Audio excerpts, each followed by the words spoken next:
বাধাই প্রমাণ করছে তোমরা সত্যের পক্ষে আছো, বাধাই তোমাদেরকে আগামী দিন বিজয় দেবে। যেমন কিছুদিন আগে কলিকাতায় আমার ছোট ভাই একটা প্রোগ্রাম করেছিল, দেখলেন না? আরে ৭৭টা বিজেপি আছে, তাদেরকে বাধা দিচ্ছে না রাজ্য সরকার, তাদেরকে উপরন্তু আগে 4টে পুলিশ গাড়ি, পিছনে 4টে পুলিশ গাড়ি কাঁই কাঁই করে পাহারা দিলিয়েছে, রাস্তা ক্লিয়ার করে সরো সরো সরো, বিষ উগলাবে বিষ উগলাবে বিষ উগলাবে, সরো সরো সরো। ভুল বলছে নাকি? তার বেলায় রাজ্য সরকার নিয়ে যাচ্ছে। আর যে ছেলেটা মুসলিম হিন্দু দলিত আদিবাসী দেশ সবার জন্য কথা বলে, এমনকি আমি তবুও তো একটু রাগে গিয়ে ছোট বড় কথা বলি, কখনো রাজ্য সরকার বা সেন্টারের সরকারের বিরুদ্ধে, কখনো অবাঞ্ছনীয় কারো বিরুদ্ধে এমন কথা বলেনি নওশাদ, কোনোদিন শুনেছেন তার ভাষায় খারাপ?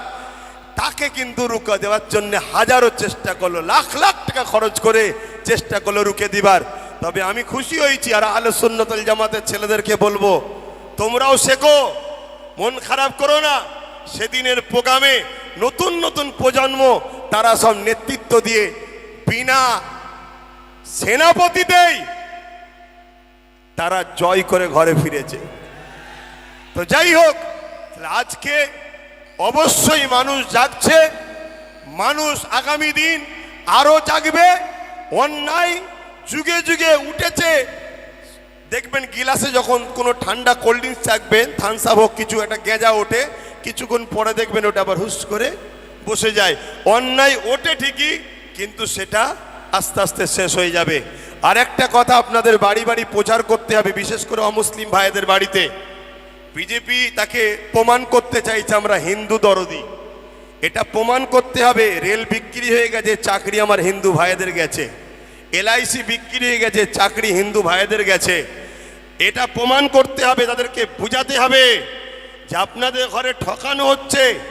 আজকে দেশে 2014 থেকে বিজেপি আসার পর কটা অমুসলিম ভাইদেরকেই চাকরি দিয়েছে, কটা অমুসলিম ভাইদের কর্মসংস্থান হয়েছে, আপনারা তার ডাটা বার করুন।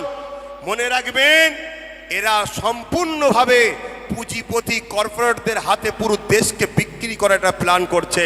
কিন্তু আমার বলার থাকলেও আমি দুঃখিত, নামাজের সম্মানার্থে আমি প্রোগ্রামকে সংক্ষেপ করছি। কিন্তু আমি আরও একবার অঙ্গীকার নেব, আগামী দিন দেশ বাঁচাতে, সংবিধান বাঁচাতে, ধর্মীয় স্বাধীনতা, নিজেদের দেশের সার্বভৌমত্বকে নিরাপদে আমরা কলিকাতায় যেতে রাজি আছি তো নাকি? হাত তুলে বলছেন রাজি আছি তো নাকি? যাক, আমি আর কথা বাড়াচ্ছি না। আপনারা সুস্থ থাকেন, ভালো থাকেন।